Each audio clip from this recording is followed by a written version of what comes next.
Hi there, Mary Beth here from crochetwithmarybeth.com.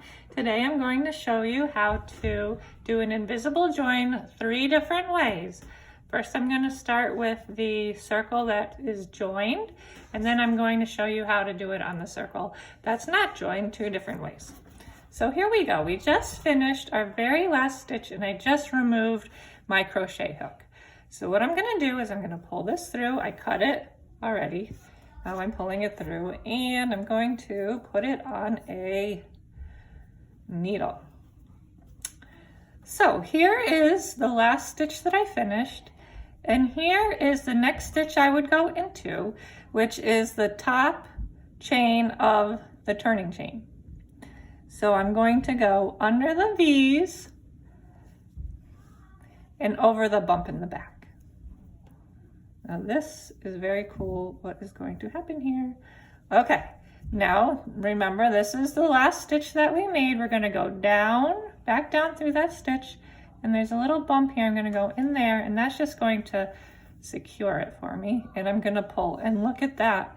It made a phony little stitch. It looks really beautiful, right? Now, if you were just done with this project, you know, you're done, no problem. I just want to warn you, if you're going on and you're doing a mandala, you have now added another stitch. So originally I had 12, I now have 13. So if you're going to do a mandala, don't stitch into that stitch. It's a phony stitch, okay? Now in this one I'm going to show you, you can actually avoid that problem. So here we go again. I just took my crochet hook out, I cut the yarn, I'm pulling it through, and I am putting this on my crochet hook. Not my crochet hook, on my needle.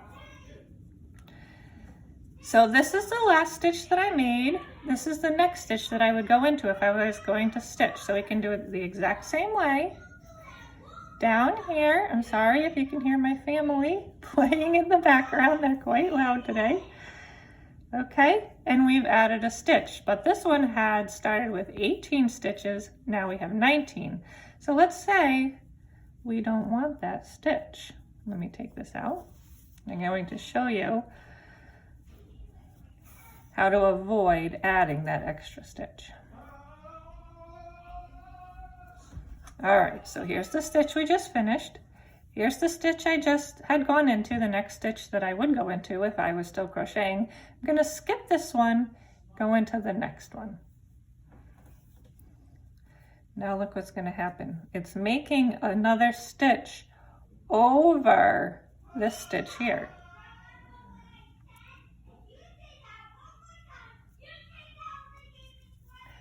So here we go. We added a stitch, but it's on top of this stitch, so we still have 18. Isn't that beautiful? I love the invisible join, so I hope that helps you with your crochet projects. Until next time.